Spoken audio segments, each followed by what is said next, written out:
Bonjour, une nouvelle de Guy de Maupassant, les épingles. Ah, mon cher, quelles rosses les femmes! Pourquoi dis-tu ça? C'est qu'elles m'ont joué un tour abominable.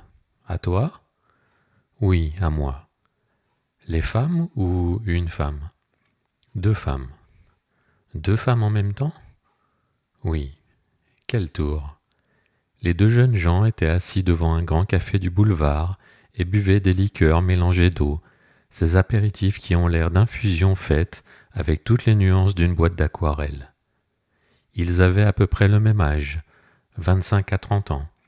L'un était blond, l'autre brun. Ils avaient la demi-élégance des coulissiers, des hommes qui vont à la bourse et dans les salons, qui fréquentent partout, vivent partout, aiment partout. Le brun reprit. Je t'ai dit ma liaison, n'est-ce pas, avec cette petite bourgeoise rencontrée sur la plage de Dieppe? Oui. Mon cher, tu sais ce que c'est. J'avais une maîtresse à Paris, une que j'aime infiniment, une vieille amie, une bonne amie, une habitude enfin, et j'y tiens. À ton habitude? Oui, à mon habitude, et à elle. Elle est mariée aussi, avec un brave homme, que j'aime beaucoup également, un bon garçon, très cordial, un vrai camarade. Enfin, c'est une maison où j'avais logé ma vie. Eh bien? Eh bien, ils ne peuvent pas quitter Paris, ceux-là, et je me suis trouvé veuf à Dieppe. Pourquoi allais-tu à Dieppe? Pour changer d'air, on ne peut pas rester tout le temps sur le boulevard. Alors? Alors j'ai rencontré sur la plage la petite dont je t'ai parlé. La femme du chef de bureau? Oui, elle s'ennuyait beaucoup. Son mari d'ailleurs ne venait que tous les dimanches, et il est affreux. Je la comprends joliment. Donc nous avons ri et dansé ensemble. Et le reste? Oui, plus tard. Enfin, nous nous sommes rencontrés. Nous nous sommes plus, je lui ai dit. Elle me l'a fait répéter pour mieux comprendre, et elle n'y a pas mis d'obstacle. L'aimais-tu? Oui, un peu, elle est très gentille. Et l'autre? L'autre était à Paris. Enfin, pendant 6 semaines, ça a été très bien, et nous sommes rentrés ici dans les meilleurs termes.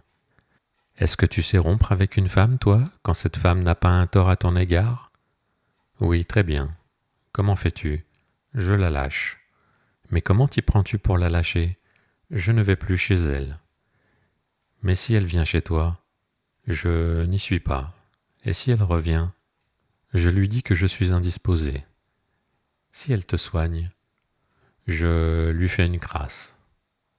Et si elle l'accepte? J'écris des lettres anonymes à son mari pour qu'il la surveille les jours où je l'attends. Ça, c'est grave. Moi, je n'ai pas de résistance, je ne sais pas rompre, je les collectionne. Il y en a que je ne vois plus qu'une fois par an, d'autres tous les 10 mois, d'autres au moment du terme, d'autres les jours où elles ont envie de dîner au cabaret. Celles que j'ai espacées ne me gênent pas, mais j'ai souvent bien du mal avec les nouvelles pour les distancer un peu. Alors mon cher, la petite ministère était tout feu, tout flamme, sans un tort, comme je te l'ai dit. Comme son mari passe tous ses jours au bureau, elle se mettait sur le pied d'arriver chez moi à l'improviste. 2 fois elle a failli rencontrer mon habitude. Diable! Oui, donc j'ai donné à chacune ses jours, des jours fixes pour éviter les confusions. Lundi et samedi à l'ancienne, mardi, jeudi et dimanche à la nouvelle. Pourquoi cette préférence? Ah, mon cher, elle est plus jeune. Ça ne te faisait que 2 jours de repos par semaine?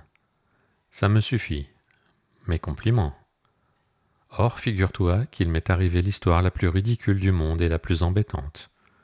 Depuis 4 mois, tout allait parfaitement. Je dormais sur mes 2 oreilles et j'étais vraiment très heureux quand soudain, lundi dernier, tout craque. J'attendais mon habitude à l'heure dite, 1h15, en fumant un bon cigare. Je rêvassais, très satisfait de moi, quand je m'aperçus que l'heure était passée. Je fus surpris, car elle est très exacte, mais je crus à un petit retard accidentel. Cependant, une demi-heure se passe, puis 1 heure, 1 heure et demie, et je compris qu'elle avait été retenue par une cause quelconque, une migraine peut-être, ou un importun. C'est très ennuyeux, ces choses-là, ces attentes inutiles, très ennuyeux et très énervant. Enfin, j'en pris mon parti, puis je sortis et, ne sachant que faire, j'allai chez elle. Je la trouvai en train de lire un roman. Eh bien, lui dis-je. Elle répondit tranquillement. Mon cher, je n'ai pas pu, j'ai été empêché. Par quoi? Par des occupations. Mais quelles occupations? Une visite très ennuyeuse. Je pensais qu'elle ne voulait pas me dire la vraie raison, et comme elle était très calme, je ne m'en inquiétais pas davantage. Je comptais rattraper le temps perdu le lendemain avec l'autre. Le mardi donc, j'étais très ému et très amoureux en expectative de la petite ministère, et même étonné qu'elle ne devançât pas l'heure convenue. Je regardais la pendule à tout moment suivant l'aiguille avec impatience. Je la vis passer le quart, puis la demi, puis 2 heures. Je ne tenais plus en place, traversant à grandes enjambées ma chambre, collant mon front à la fenêtre et mon oreille contre la porte pour écouter si elle ne montait pas l'escalier. Voici 2 heures et demie, puis 3 heures. Je saisis mon chapeau et je cours chez elle. Elle lisait, mon cher, un roman. Eh bien, lui dis-je avec anxiété. Elle répondit aussi tranquillement que mon habitude. Mon cher, je n'ai pas pu, j'ai été empêché. Par quoi? Par des occupations. Mais quelles occupations? Une visite ennuyeuse. Certes, je supposais immédiatement qu'elle savait tout. Mais elle semblait pourtant si placide, si paisible, que je finis par rejeter mon soupçon, par croire à une coïncidence bizarre, ne pouvant imaginer une pareille dissimulation de sa part. Et après 1 heure de causerie amicale, coupée d'ailleurs par 20 entrées de sa petite fille, je dus m'en aller fort embêté. Et figure-toi que le lendemain, ça a été la même chose? Oui, et le lendemain encore, et ça a duré ainsi 3 semaines, sans une explication, sans que rien me révélât cette conduite bizarre dont cependant je soupçonnais le secret. Elle savait tout? Parbleu, mais comment? Ah, j'en ai eu du tourment avant de l'apprendre. Comment l'as-tu su enfin? Par lettre. Elles m'ont donné le même jour, dans les mêmes termes, mon congé définitif. Et voici, tu sais que les femmes ont toujours sur elles une armée d'épingles. Les épingles à cheveux, je les connais, je m'en méfie, et j'y veille. Mais les autres sont bien plus perfides, ces sacrées petites épingles à tête noire, qui nous semblent toutes pareilles, à nous grosses bêtes que nous sommes, mais qu'elles distinguent, elles, comme nous distinguons un cheval d'un chien. Or, il paraît qu'un jour, ma petite ministère avait laissé une de ces machines révélatrices piquée dans ma tenture, près de ma glace. Mon habitude du premier coup avait perçu sur l'étoffe ce petit point noir, gros comme une puce, et sans rien dire l'avait cueilli, puis avait laissé à la même place une de ses épingles à elle, noire aussi, mais d'un modèle différent. Le lendemain, la ministère voulut reprendre son bien et reconnut aussitôt la substitution. Alors un soupçon lui vint, et elle en mit 2 en les croisant.